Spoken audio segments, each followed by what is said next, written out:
అందరికీ నమస్కారం. హోంమంత్రి అనిత గారు ఈరోజు ఇష్టం వచ్చినట్టుగా మాట్లాడారు. మా పార్టీ కార్యకర్తల మీద అక్రమ కేసులు పెడతానంటూ చాలా డైలాగ్స్ చెప్పడం జరిగింది. ఈ విషయంలో నాకు ఒకటే అర్థమవుతుంది. గత కొద్ది రోజులుగా మొన్న 21వ తేదీన మా అధ్యక్షులైన జగన్మోహన్ రెడ్డి గారి బర్త్డే వేడుకలు చాలా ఘనంగా ఈ రాష్ట్రంలో జరిగాయి. మా పార్టీ నాయకులు, కార్యకర్తలు, ప్రజలు జగనన్న బర్త్డేని తన ఇంట్లో బిడ్డ పుట్టినరోజు వేడుకలు ఎలా జరుపుకుంటారో అంత ఘనంగా ప్రతి నియోజకవర్గంలో, ప్రతి మండలంలో, ప్రతి గ్రామంలో కూడా చేసుకోవడం జరిగింది. ఆ సంబరాలను చూసి ఈ తెలుగుదేశం పార్టీ నాయకులకి కడుపులో మంట. అసలు దాన్ని చూసి తట్టుకోలేక ఆ రోజు నుంచి ముఖ్యమంత్రి అయిన చంద్రబాబు నాయుడు గారు, డీజీపీ గారు, అలాగే ఇంటెలిజెన్స్ చీఫ్, అలాగే హోమ్ మినిస్టర్ గారు వీళ్ళందరూ కూర్చొని రివ్యూలు చేయడమే పని. ఏ విధంగా వైఎస్ఆర్ కాంగ్రెస్ పార్టీ కార్యకర్తల మీద అక్రమ కేసులు పెట్టాలి అనేసి. ఎందుకంటే వాళ్ళకి అర్థమైపోయింది, వాళ్ళ ఇంటెలిజెన్స్ రిపోర్ట్ లో ఖచ్చితంగా వచ్చే ఎన్నికల్లో జగనన్న మళ్లీ ముఖ్యమంత్రి కాబోతూ ఉన్నారు.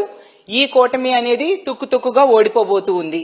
దాంతో దానిని తట్టుకోలేక ఈ విధంగా వీళ్ళు ప్రవర్తించడమే కాకుండా హోమ్ మినిస్టర్ గారు తన అక్కసిని ఎంత దారుణంగా వెలగక్కున్నారో మనందరము చూసాం.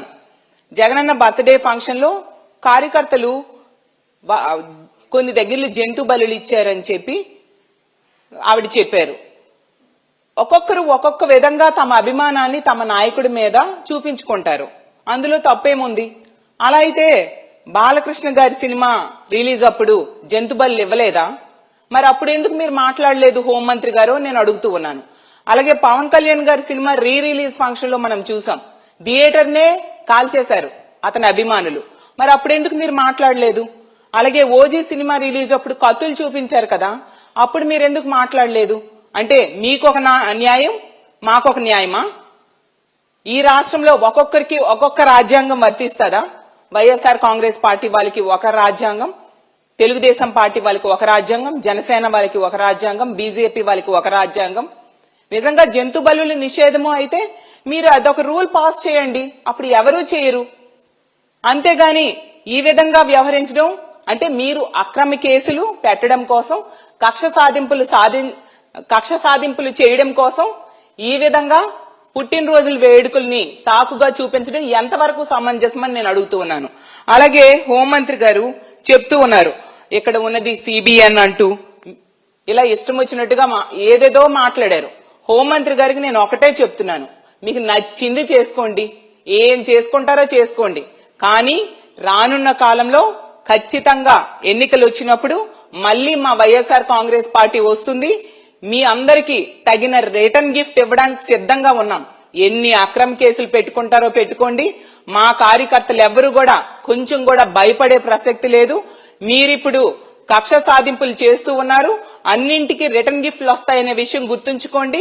మీరు సెంటీమీటర్ చేస్తే మేము కిలోమీటర్ దానికి రిటర్న్ గిఫ్ట్ ఇస్తామనే విషయాన్ని కూడా గుర్తుంచుకోవాల్సిందిగా తెలియజేస్తూ ఉన్నాను. అలాగే హోంమంత్రి గారికి నేను ఒకటే చెప్తున్నాను, ఏవేవో మాట్లాడారు మా కార్యకర్తల గురించి, రోడ్డు మీద నడిపిస్తాము ఇలా అంటూ చాలా మాట్లాడారు కదా. అమ్మా, మీరు ఒక అసమర్థ హోంమంత్రి. నిజంగా మీరు చేయాల్సిన బాధ్యత చేయకుండా ఈ విధంగా కక్ష సాధింపు చర్యలు చేయడానికి, అలాగే మా జగనన్నను తిట్టడానికి మాత్రమే మీకు హోంమంత్రి పదవి ఇచ్చారని ప్రతి సందర్భంలో కూడా నిరూపించబడింది. నిజంగా మీరు చేతనైతే, మీకు దమ్ముంటే, మీకు ఇప్పుడు ఈ రోజు మీరు హోంమంత్రిగా ఉన్న ఈ రాష్ట్రంలో కూటమి ప్రభుత్వం అధికారంలోకి వచ్చాక మీ హోంశాఖ 36వ స్థానానికి హోంశాఖ పనితీరు దిగజారిపోయింది. నిజంగా సిగ్గుపడాలి. ఆ ర్యాంక్ ని 20వ స్థానానికో 15వ స్థానానికో తెచ్చుకోవడానికి ప్రయత్నించండి.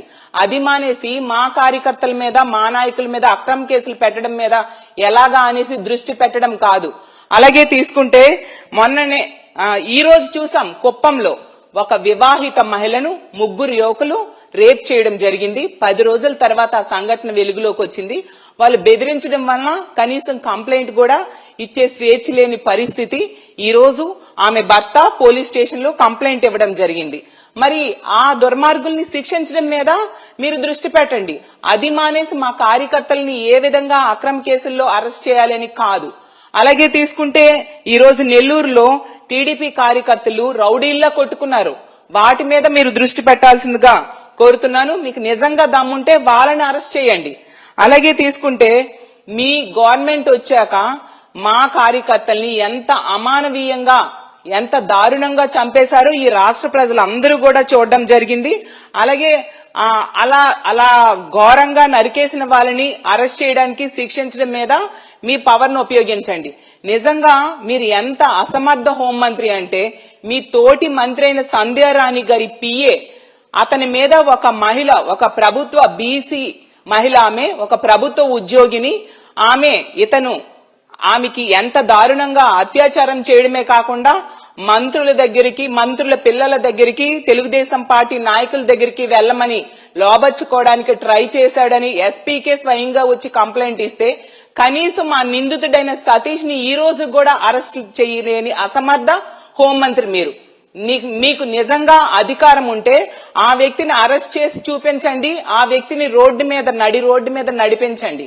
అలాగే తీసుకుంటే పవన్ కళ్యాణ్ గారి కాన్స్టిట్యున్సీలో ఒక మాజీ కౌన్సిలర్ అత్యాచారం చేయడం జరిగింది. అలాంటి వ్యక్తిని నడి రోడ్డు మీద నడిపించండి. అది మానేసి ఎంతసేపు కూడా మా కార్యకర్తల మీద అక్రమ కేసులు పెట్టడానికి మాత్రమే మీరు దృష్టి పెడుతూ ఉండే పరిస్థితి. అసలు ఈ రప్ప డైలాగ్ ఎక్కడి నుంచి వచ్చింది, ఏ సినిమా నుంచి వచ్చింది ఒకసారి గుర్తు తెచ్చుకోండి. అలాగే అసలు బాలకృష్ణ గారి సినిమాలో, పవన్ కళ్యాణ్ గారి సినిమాలో వాళ్ళు పెట్టిన డైలాగ్స్ ఏంటి, అవి సమాజం మీద ఎటువంటి ప్రభావం చూపిస్తాయి అనే విషయాన్ని మీరు మర్చిపోతున్నారా? వాటిని కంట్రోల్ చేయడానికి ముందు ప్రయత్నించండి. అసలు 2029 ఎన్నికల తర్వాత మీ అడ్రస్ ఎక్కడుంటుందో ప్రజలు నిర్ణయిస్తారు. ఏ విధంగా మీకు బుద్ధి చెప్పాలో అనే విషయాన్ని కూడా ప్రజలు నిర్ణయిస్తారు. ఖచ్చితంగా మీరు చేస్తున్న తప్పుడు కార్యక్రమాలన్నింటికి కూడా రిటర్న్ గిఫ్ట్ తీసుకోవడానికి సిద్ధంగా ఉండాలని తెలియజేస్తూ ఉన్నాను. అలాగే తీసుకుంటే సైకోలు అంటూ ఇష్టం వచ్చినట్టుగా మాట్లాడారు కదా. అసలు సైకోలు ఎవరమ్మా? మీ ఐటీడీపీ కార్యకర్తలు.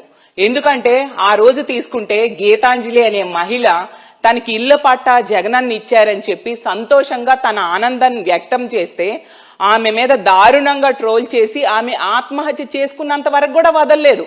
అలాంటి సైకోలు మీ తెలుగుదేశం పార్టీ కార్యకర్తలు, ఐటీడీపీ కార్యకర్తలు.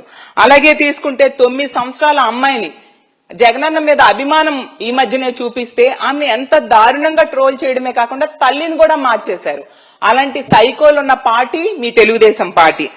ఇలాంటి వాళ్ళని మీరు రక్షిస్తూ మళ్ళీ తిరిగి మా పార్టీ వాళ్ళని అండం ఎంతవరకు సమంజసం అని తెలియజేస్తూ ఉన్నాను. అలాగే కదిరి సంఘటనలో కూడా ఆ రోజు ఆ గర్భిణి మీద తన్నిన పరిస్థితి మా వైఎస్ఆర్ కాంగ్రెస్ పార్టీ కార్యకర్త కాదు అని అతని కుటుంబ సభ్యులు చెప్పడం జరిగింది. స్వయంగా అతని అక్క కూడా చెప్పడం జరిగింది. అసలు రాయలసీమ ఏరియా అంతటికి ఒకే ఒక జనసేన ఎంపీటీసీ ఉన్నారు, అతను కూడా చెప్పాడు ఆ వ్యక్తి, ఆ గర్భిణిని తనిన వ్యక్తి ఆ జనసేన కార్యకర్త అని చెప్పేసి. మొదట అతనేదో వైఎస్ఆర్ కాంగ్రెస్ పార్టీ కార్యకర్త అని చెప్పి అతన్ని టార్చర్ పెట్టిన మీరు జనసేన కార్యకర్త అని తెలియడంతో దాన్ని కవర్ చేసుకోవడానికి ఈ విధంగా పాటలు పడే పరిస్థితి రాష్ట్ర ప్రజలందరూ కూడా గమనిస్తూ ఉన్నారు. మాట్లాడితే ఇంకో మాట హోంమంత్రి గారు అంటూ ఉన్నారు, తల్లిని చెల్లిని అంటూ. ఇదొక మాట ఈవిడికి అలవాటైపోయింది. ఇలా జగనన్నని వ్యక్తిగతంగా తిట్టడం కోసమే ఈమెకు హోంమంత్రి ఇచ్చారు తప్ప పని చేయడానికి కాదు అనేది చాలా సందర్భాల్లో స్పష్టమైంది. అమ్మా అనిత గారు, మీకు ఒకటే చెప్తున్నాను, మీ ముఖ్యమంత్రి అయిన చంద్రబాబు నాయుడు గారు తన తల్లికి ఎంత ఆస్తి ఇచ్చారు, తన చెల్లెలికి ఎంత ఆస్తి ఇచ్చారో చెప్పాల్సిందిగా కోరుతున్నాను. అలాగే తన హెరిటేజ్ లో తన చెల్లెలికి ఎంత వాటా ఇచ్చారో కూడా చెప్పాల్సిందిగా నేను తెలియజేస్తూ ఉన్నాను. అలాగే తీసుకుంటే జగనన్న తన తల్లికి చెల్లికి ఎంత బాగా చూశారు, మీ చంద్రబాబు నాయుడు గారు తన తల్లికి చెల్లెలికి ఎంత బాగా చూశారో బహిరంగ చర్చకు కూడా మేము సిద్ధంగా ఉన్నామని కూడా తెలియజేస్తూ ఉన్నాను. ఇంకో విషయం అనిత గారు, చంద్రబాబు నాయుడు గారు హైదరాబాద్ లో కొన్ని కోట్లు పెట్టి పెద్ద రాజభవంతిని కట్టారు కదా, కనీసం దాని గృహప్రవేశంకైనా తన తల్లిని చెల్లిని పిలిచి వాళ్ళకి భారీగా కానుకలు ఏమైనా ఇచ్చారా, అదేమైనా ఉందా, అది కూడా మీరు తెలియజేయాల్సిందిగా మిమ్మల్ని అడుగుతూ ఉన్నాను. ఎందుకు ఇలా పచ్చి అబద్ధాలు మాట్లాడుతూ లేని విషయాలను చెప్తూ ప్రజల్ని మభ్య పెట్టడానికి నిత్యం ప్రయత్నిస్తూ ఉంటారు? మీకు ఇచ్చిన బాధ్యత ఏంటి? అసలు మీ కూటమి ప్రభుత్వానికి 164 సీట్లు ప్రజలు ఇచ్చారు. ఈ రోజు శాంతి భద్రతలు గాలి కొదిలేయడం, అలాగే ఇచ్చిన హామీలు ఏ ఒక్కటి నెరవేర్చకపోవడం వలన ప్రజలందరూ కూడా మళ్ళీ వైఎస్ఆర్ కాంగ్రెస్ పార్టీ రావాలి అధికారంలోకి, జగనన్న ముఖ్యమంత్రి కావాలని బలంగా ఈ రోజు కోరుకుంటూ జగనన్న పుట్టినరోజుని ఒక పండగలా జరుపుకున్నారు ఈ రాష్ట్ర వ్యాప్తంగా. దాన్ని చూసి తట్టుకోలేక, అలాగే మీ ఇంటెలిజెన్స్ రిపోర్ట్స్ అన్నింటిలో కూడా మళ్ళీ జగన్మోహన్ రెడ్డి గారు ముఖ్యమంత్రి అవుతారు అని రావడంతో దాన్ని చూసి తట్టుకోలేక కడుపు మంటతో ఈ విధంగా మా వైఎస్ఆర్ కాంగ్రెస్ పార్టీ కార్యకర్తల మీద అక్రమ కేసులు పెట్టడానికి మీరు దృష్టి పెట్టారు. ప్రజలు దీన్ని గమనిస్తూ ఉన్నారు. మనం ఉన్నది ప్రజాస్వామ్య దేశంలో, ప్రజలకి రాజ్యాంగం కొన్ని హక్కులు ఇచ్చింది. ఆ హక్కులను కూడా ఈ రోజు కాలరాస్తూ రెడ్ బుక్ రాజ్యాంగం అమలు మీద దృష్టి పెట్టారు తప్ప ఎక్కడా కూడా అంబేద్కర్ రాజ్యాంగం అమలు కాని పరిస్థితి రాష్ట్రంలో నెలకొని ఉంది. ముందుగా మీరు చేయాల్సిన పని, మన ర్యాంక్ ని 36వ ర్యాంక్ అని కేంద్ర హోంశాఖ నివేదిక ఇచ్చింది కదా, దాన్ని తగ్గించడానికి ప్రయత్నించండి. రెండోది, అమిత్ షా గారు లెటర్ రాశారు కదా మొన్న చంద్రబాబు నాయుడు గారికి, మన ఎమర్జెన్సీ కాల్ సెంటర్ 112 కాల్ చేస్తే 26 నిమిషాలు పడుతుంది అని చెప్పారు కదా, మీరు తగ్గించుకోండి. నేషనల్ యావరేజ్ అది 18 నిమిషాలుగా ఉంది. గతంలో జగన్మోహన్ రెడ్డి గారి టైంలో కేవలం 3 నుంచి 5 నిమిషాల్లో ఎమర్జెన్సీ కాల్ సెంటర్ కాల్ చేస్తే పోలీసులు వచ్చి వాళ్ళని రక్షించేవారు. ఈ రోజు ఇలాంటి దారుణమైన పరిస్థితులు ఉన్నాయి. ఆ ఎమర్జెన్సీ కాల్ సెంటర్ కి కాల్ చేస్తే పోలీసులు అటెండ్ అయ్యే టైం ని కూడా తగ్గించుకొని ఈ రాష్ట్రంలో ఉన్న మహిళలకి, ప్రజలకి రక్షించడం మీద మీరు దృష్టి పెట్టాల్సిందిగా కోరుతున్నాను. అలాగే మీ చంద్రబాబు నాయుడు గారి సొంత సర్వేలో కూడా మీ హోంశాఖ డీఫంక్షనింగ్ అని వచ్చింది. నిజంగా ఇంత దారుణంగా హోంశాఖ బాధ్యతల్ని గాలి కొదిలేసి మా జగనన్నని, జగనన్న కుటుంబ సభ్యుల్ని తిట్టడం మీదే మీరు దృష్టి పెడుతూ ఉన్నారు. ఎప్పటికైనా బుద్ధి తెచ్చుకొని రాష్ట్రంలో శాంతి భద్రతల పరిరక్షణ మీద దృష్టి పెట్టండి అని తెలియజేస్తూ ఉన్నాను. మీరు ఎన్ని అక్రమ కేసులు పెట్టినా మా వైఎస్ఆర్ కాంగ్రెస్ పార్టీ కార్యకర్తలు ఒక ఇంచు కూడా భయపడని పరిస్థితి. రానున్న రోజుల్లో మళ్ళీ మా జగనన్నని ముఖ్యమంత్రి చేసుకుంటాం. ఈ రాష్ట్రంలో సుపరిపాలన ఎలా ఉంటుందో కూడా మేము చూపించబోతున్నామని తెలియజేసుకుంటూ సెలవు తీసుకుంటున్నాను. జై హింద్.